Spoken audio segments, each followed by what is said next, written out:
The planet was quiet, cold, and full of secrets. Eli, a human scout, had been living alone there for 5 weeks. He had built a small outpost near a frozen lake every day. He checked the strange energy signals that came from underground. He sent reports back to Earth, but no one really listened to him. To most people, this planet was just a dead rock. But Eli felt something was watching him, something that breathed, moved, and waited in the shadows. He first noticed it when he went outside one morning. The snow had no footprints, but he heard soft crunches near the rocks. He turned quickly, but there was nothing there. He laughed at himself, thinking maybe he was just tired. But the feeling didn't go away. Each day, it grew stronger. He felt eyes on his back, even when he was inside his lab. He started talking out loud. Just in case someone was listening, "Whoever you are, you're not very good at hiding," he said one day with a small smile. Far above, on the cliffs, a girl stood still. She wore a suit made of shifting light. It bent the rays around her, making her almost invisible. Her name was Vila. She was part of a rare alien race known as the Nari. The Nyari were trained to stay hidden from all life forms. They believed humans were dangerous, so they sent Vila to watch Eli and learn about human behavior. Vila had never seen a human up close before. She expected him to be cruel, loud, and careless. But Eli surprised her. He was quiet, kind to the animals, and talked to the wind like a friend. She found herself watching him more than required. Her orders were to observe and report back. But something about this human made her curious. She liked how he laughed alone, how he played old Earth music and danced badly when he thought no one was looking. She was sure he could never see her. No human had ever spotted a Nari in their invisible form. But one morning, everything changed. Eli was standing near the lake, tossing pebbles into the water. Suddenly, he turned his head sharply and looked directly at her. "I know you're there," he said calmly. Vela froze, her heart racing. Did he really see her, or was it a guess? She didn't move, didn't breathe, but he kept staring, his eyes sharp and strange. Then, slowly, he reached into his coat and pulled out a small black device. He placed it gently on a rock and walked away. Vila stayed hidden for a long time, watching the device. Her curiosity burned hotter than her fear. She finally crept down the cliff and stood over the strange object. It looked harmless, so she touched it. The device blinked once, then projected a soft blue light. In the middle of the light was an image her. She gasped and took a step back. She had never seen her own face before.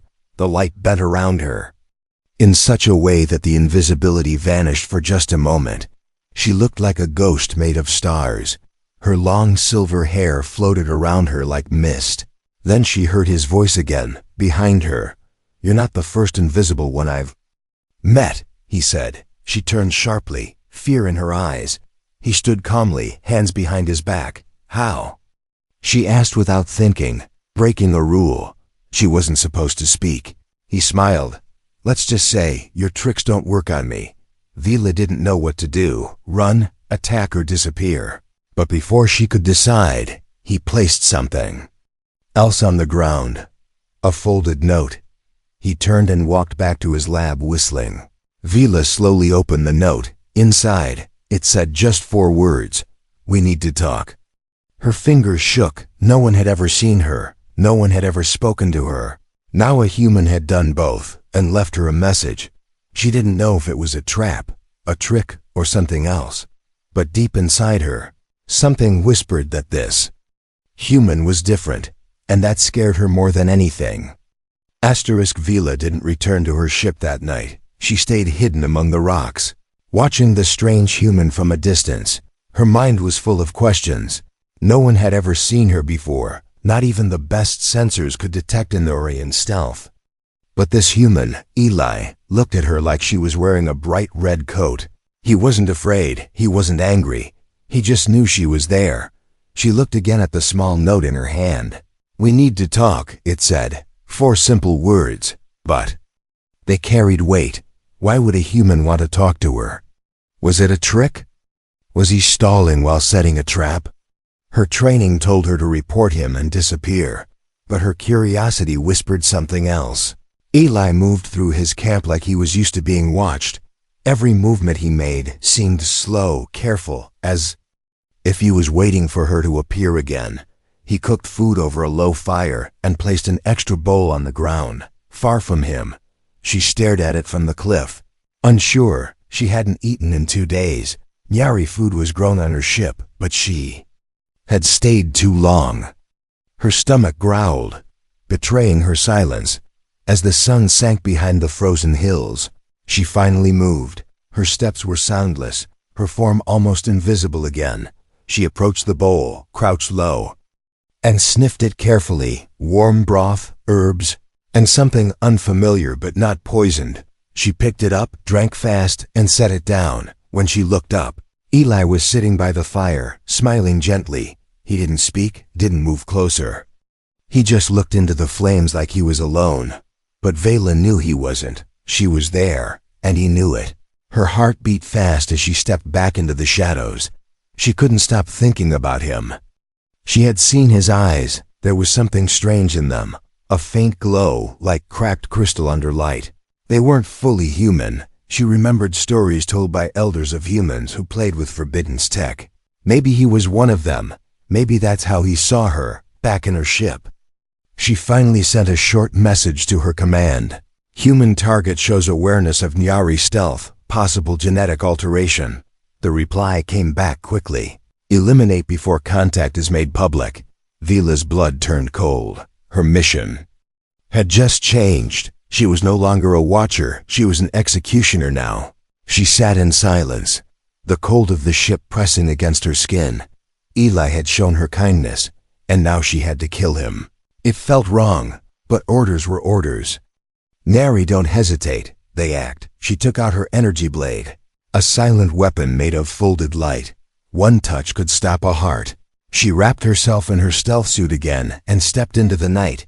Eli's camp glowed softly ahead. He was inside, working on something, probably unaware of her coming. She moved fast, silent.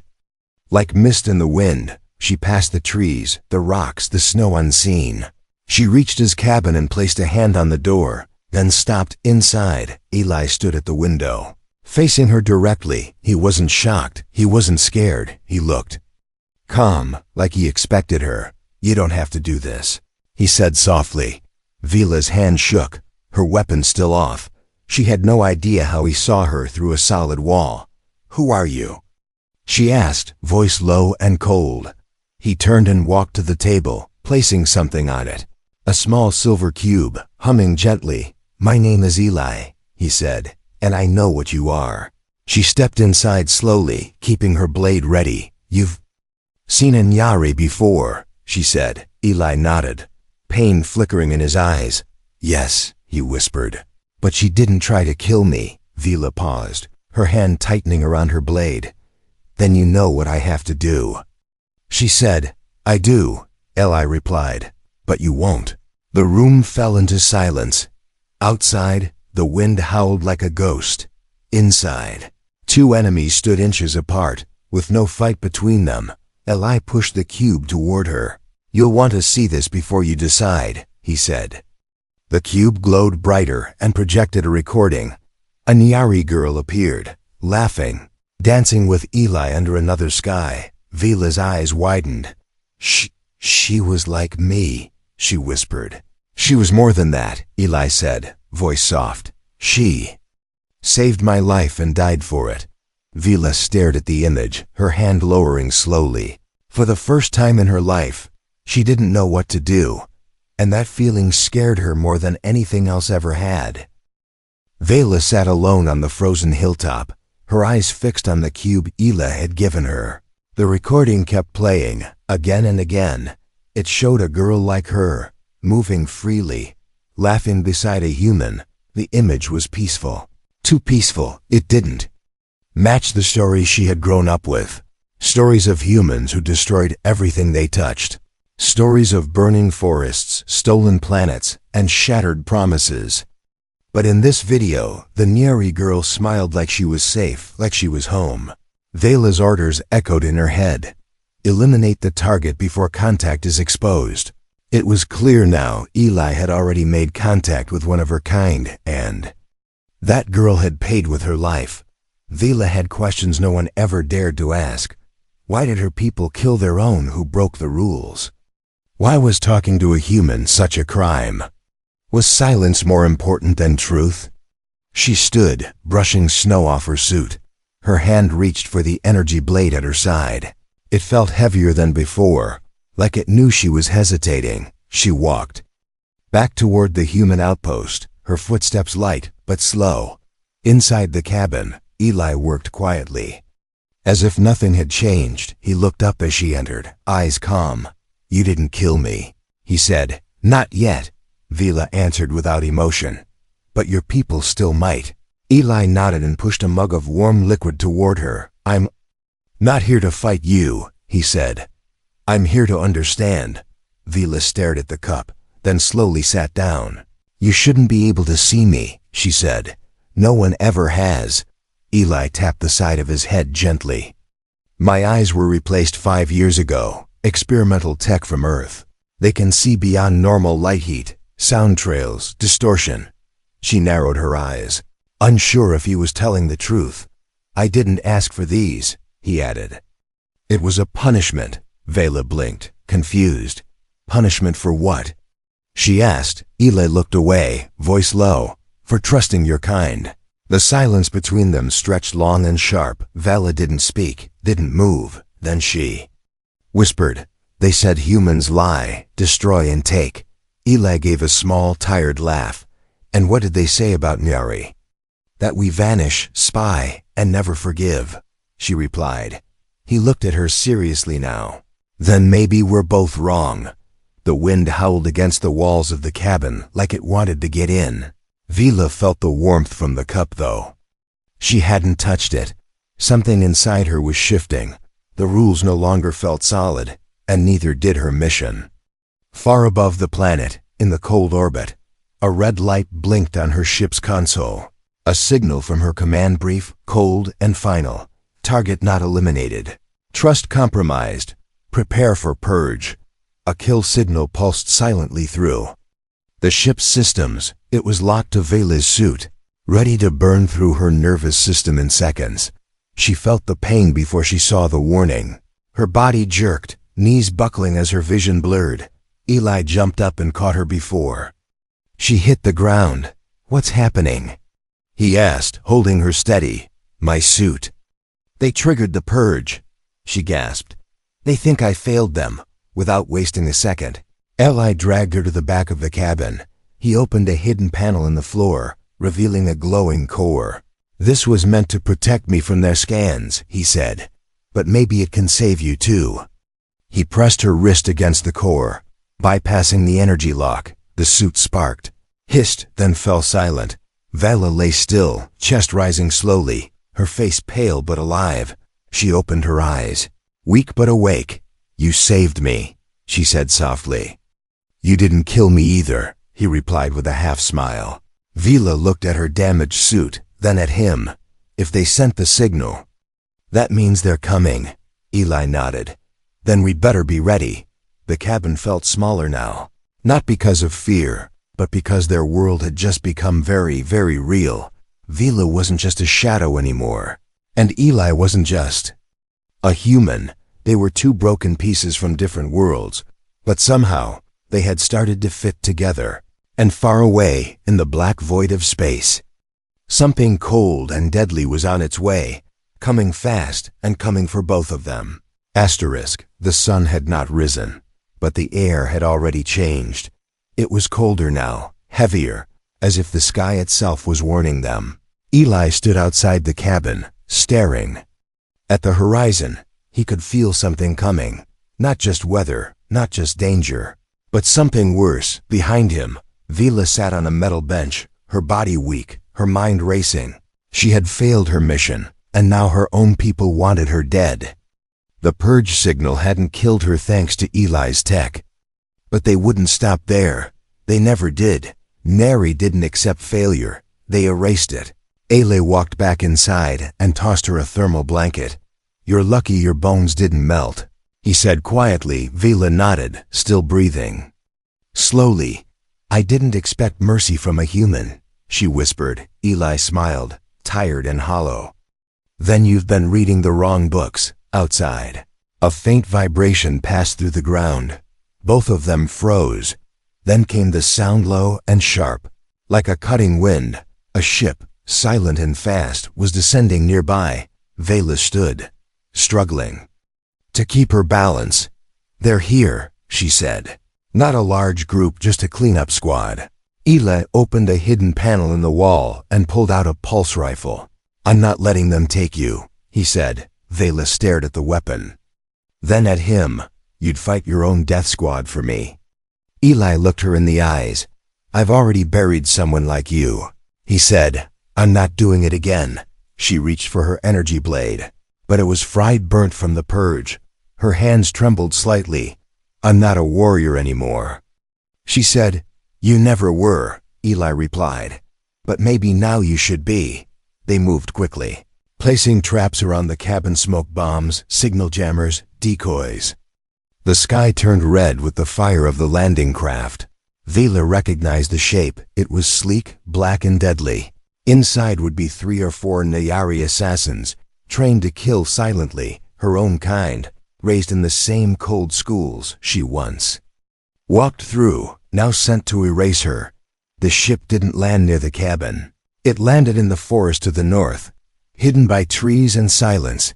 Eli and Vila crouched on a ridge, watching the snow fall gently over the trail. Then came the flicker movement that only Vila could see.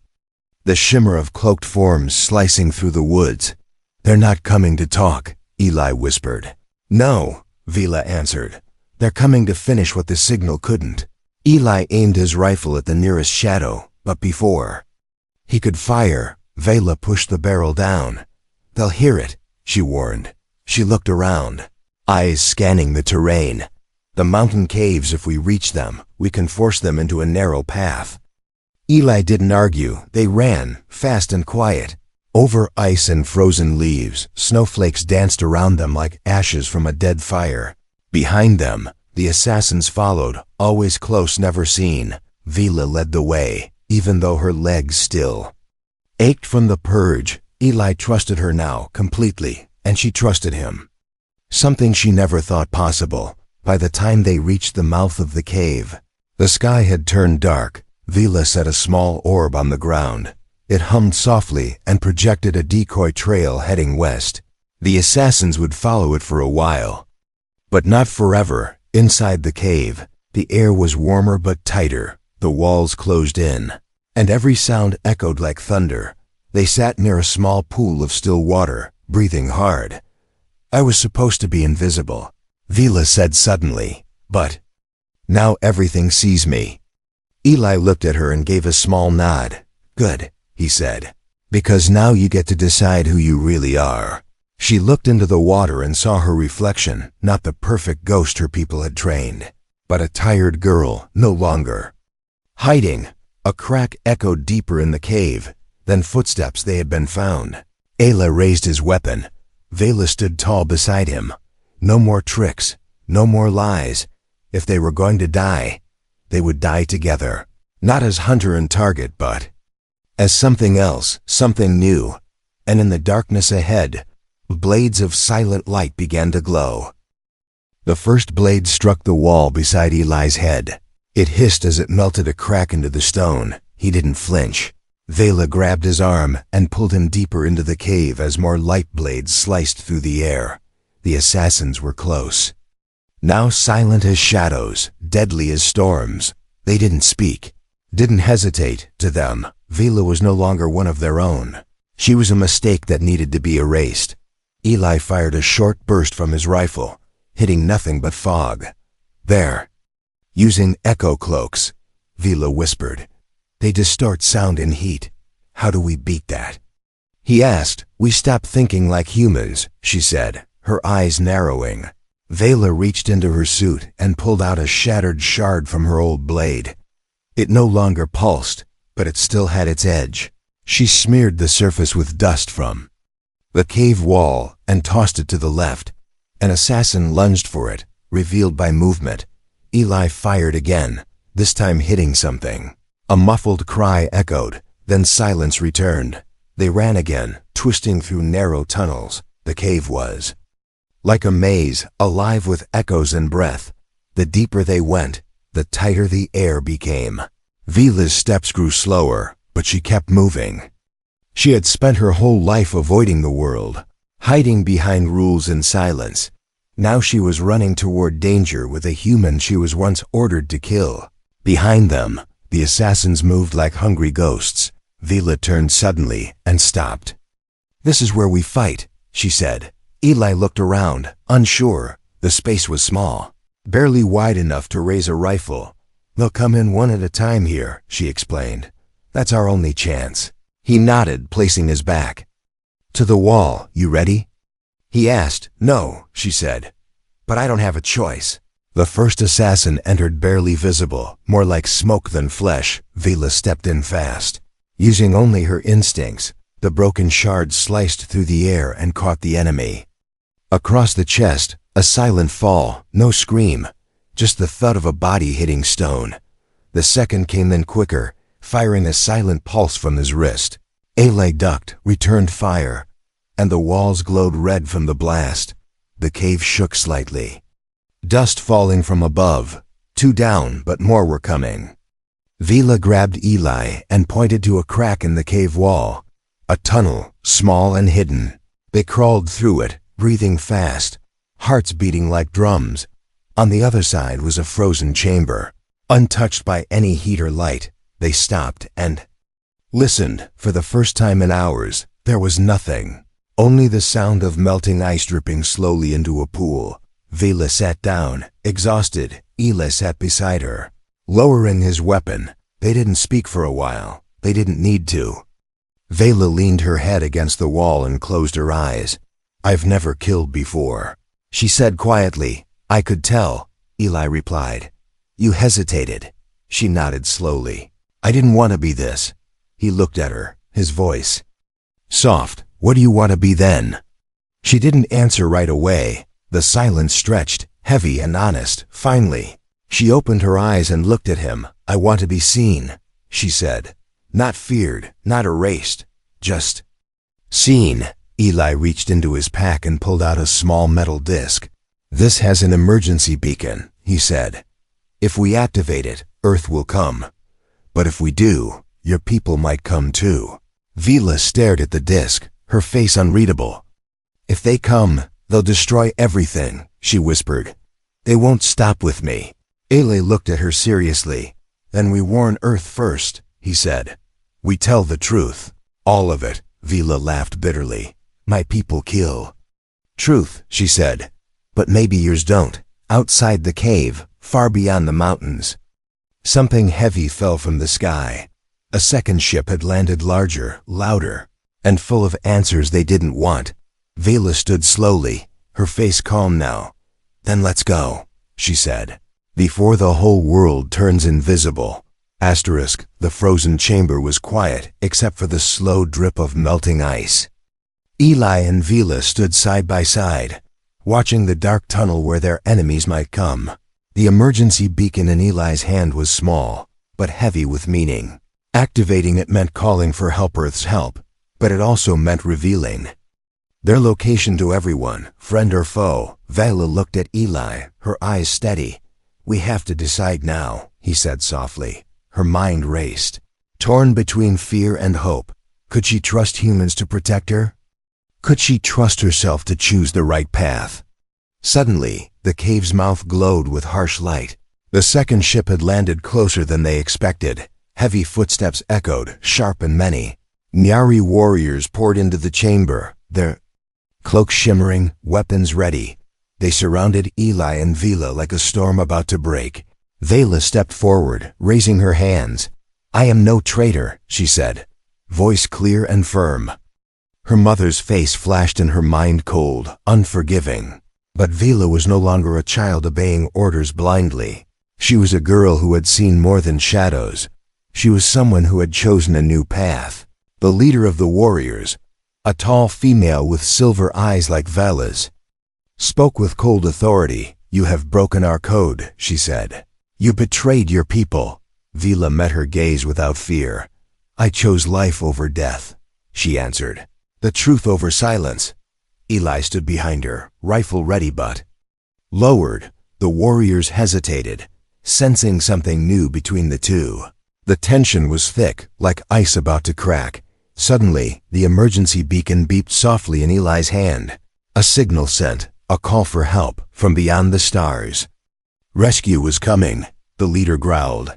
"You will be punished." But the sound of engines filled the cave, drowning out her words. Bright ships appeared in the sky, powerful and fast. Earth's forces, arriving just in time, the Nyari warriors. Looked to each other, then to Vela. A silent command passed between them. They retreated, disappearing like smoke in the wind. Eli and Vila watched as the ships landed. Rescuers poured out, weapons raised but ready to listen. Vela took a deep breath, stepping away from the shadows. For the first time she felt seen, not invisible, not hunted, but understood. She turned to Eli and smiled. "Maybe this is the start," she said. "Not the end," Eli nodded, hope shining in his eyes. Together, they walked toward the future uncertain. Dangerous, but theirs to face, side by side, asterisk. The sky was no longer quiet. Earth ships hovered above the snow-covered land like watchful eyes. Soldiers moved across the area, setting up camps, scanning for danger. But the battle had already passed.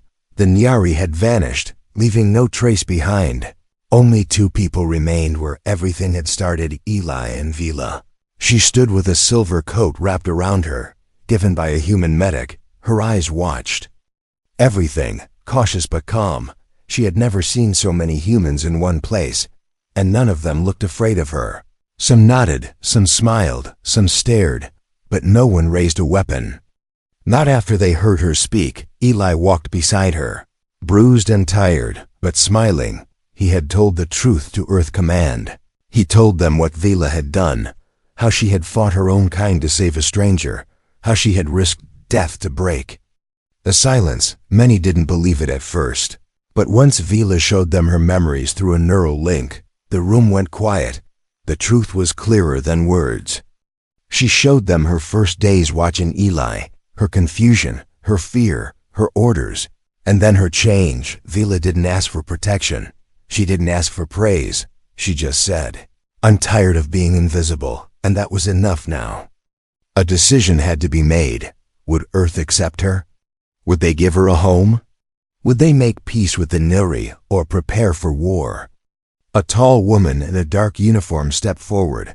She was a high-ranking officer, known for her cold logic, but she looked at Vila with curious eyes. "Are there more like you?" she asked. Vila nodded slowly. "Yes," she said, "but they're hiding." The officer turned to Eli. "Would you vouch for her?" she asked. Eli didn't hesitate. "I already did," he said, "and I'd do it again." The officer studied them both for a long moment. Then she stepped back and simply said, "Then let's see what comes next." A few hours later, the ships prepared to leave. Vela stood at the edge of the landing ramp, watching the icy hills one last time. She had once thought she belonged to the shadows, but now she was stepping into the light. Eli joined her, his hand brushing hers. "You're not invisible anymore," he said. Vela turned to him, a soft smile on her lips. "No," she whispered. "Now I'm seen." As the ship lifted off, the snow blew in swirls below them. The cabin hummed with quiet energy. Around her, humans moved, worked, and lived. And for the first time in her life, Vela didn't feel like a ghost. She felt like a person. Somewhere out there, the Nyari still watched, still waiting, still afraid.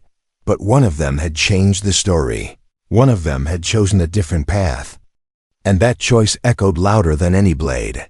The alien girl who thought she was invisible had been seen, and the world would never forget her.